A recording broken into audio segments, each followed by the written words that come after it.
effectivement, aujourd'hui, puisqu'on va parler que IBM, donc IBM répond aux différents besoins qu'on retrouve dans le chantier décisionnel, à savoir la construction de Data Warehouse Risk, la construction de Data Mart, la partie reporting et la partie moteur de calcul. Donc, je vais quand même me faire plaisir et parler des SPSS. Mais je vais revenir sur l'interface qui est très importante, parce que quand on fait un petit tour sur l'interface, on voit finalement que cet outil, il répond aux différents besoins. Parce qu'il y a une première brique, un ensemble de nœuds qui permettent d'exploiter un ensemble d'informations hétérogènes. Il y a une deuxième brique où on va faire de la transformation, et là on va transformer. Une troisième brique où on va faire de la modélisation, et donc là on va faire appel à ce qu'on appelle les data scientists ou les data miners qui vont vraiment construire les modèles. Et il y a aussi la partie diffusion, et là on va diffuser les différents résultats. C'est-à-dire que ce que je retrouve, les bonnes fonctionnalités que je retrouve dans cet outil, c'est sa capacité de retracer toutes les pratiques qu'on fait quand on fait du data mining en mode artisanal. C'est-à-dire, qu'est-ce qu'on fait typiquement? On collecte les données sous différents formats, on essaye de les nettoyer, de les uniformiser, on fait quelques traitements, on essaie d'appliquer quelques modèles pour pouvoir calculer différents indicateurs, et après on essaie de diffuser. Donc on retrouve l'ensemble des réflexes quotidiens quand on fait du business analysis dans cet outil-là.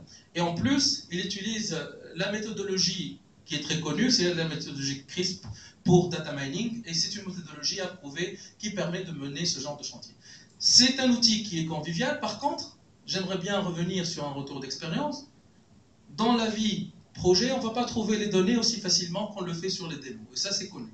C'est-à-dire que quand on parle de transactions, on parle de millions d'enregistrements. Quand on parle de traitement, on parle de millions de traitements. C'est-à-dire que pour pouvoir agréger, manipuler, transformer, nettoyer, il faudra une machine très puissante, il faudra un outil très puissant, il faudra aussi un savoir-faire très puissant. C'est-à-dire, ce n'est pas un travail qui est assez facile à mener, et ça nécessite l'intervention d'experts en la matière, notamment Business Decision, bien sûr.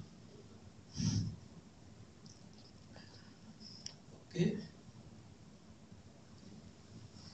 Il y a une autre solution qui est très importante, à mon avis, à présenter, c'est IBM Algorithms. Et cette solution, c'est une solution qui est un peu high level, qui permet de gérer l'ensemble des risques bancaires et qui intègre plusieurs briques, notamment la brique que j'étais en train de présenter tout à l'heure, c'est la partie analytique, plus un ensemble de rapports qui sont très utiles pour pouvoir comprendre le risque. Et surtout, ce qui est très bien, c'est qu'il y a la brique real-time, c'est-à-dire que c'est un outil intégré, et c'est un point important, c'est-à-dire qu'on sera toujours dans IBM, et à partir d'IBM, on va mener cet exercice de monitoring du risque avec ces différentes catégories. C'est un outil dédié au gestionnaire du risque, au gestionnaire de portefeuille, au combis. Donc vous voyez un peu, il y a une diversité de profils qui vont utiliser ce genre d'outils.